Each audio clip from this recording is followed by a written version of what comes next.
Chapter 17, Please Don't Use the Video. The case of the fatal accident was about an El Paso court case that was covered on multiple local news stations. The case was about a 19-year-old female who was killed in a drunk driving accident by a veteran who his blood alcohol content was actually 3 times the legal limit. So they obviously went to court, and his lawyers claimed that this was due to PTSD, which,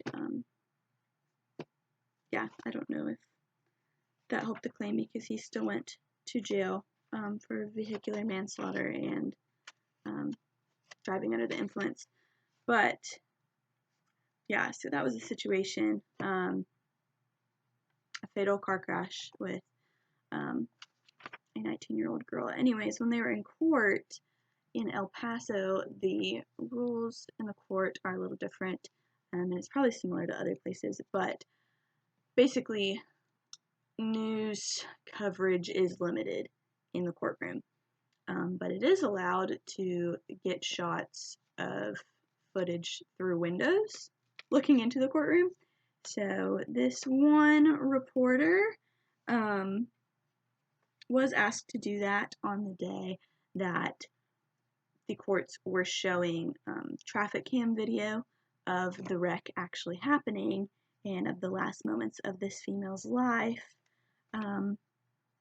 Later on, after the footage was received, the father of Valerie, the car crash victim, went up to reporters and asked them politely to please not show that video on the local news channels. He asked them to, put themselves in his shoes and to have empathy with him, because this was a video of his daughter's last moments on Earth. So you could see how there was a little bit of more of a moral dilemma for some of these reporters. And they definitely had empathy for this father. They had been there for the whole trial and had seen the circumstances. Yeah, and they're human, so they probably felt for him. So they took it back to their editors and their bosses back at the news station, and basically they presented, the information in the request to their boss. But basically their boss just straight up said, then they shouldn't watch the news. We're going to cover this case. We're going to use the footage that we have because we were lucky to get it even through a window. And so yeah, they went ahead and did show the video, and they issued a warning to viewers that they were about to see a graphic video and stuff like that because there was no audio as well. And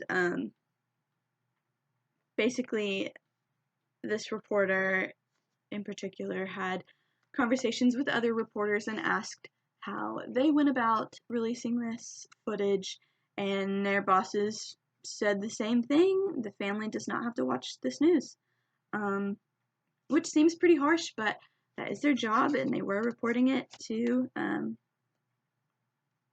their cities, their communities. There were no minors in this situation, so the footage that they had was public, and they were free to use it. And the reporter actually says at the end that the only thing he wished he had done differently is gotten it out there sooner, so that they could have been the first to present that information, which I thought was a little bit insensitive.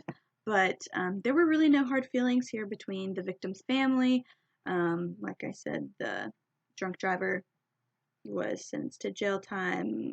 The case worked out pretty well, and I think there was good coverage of it. Honestly, they do have a point. If you don't want to see what ugly news that is offered, don't watch the news. It's tough stuff to hear, but that's the whole point of the news sometimes, is to get that tough truth out there.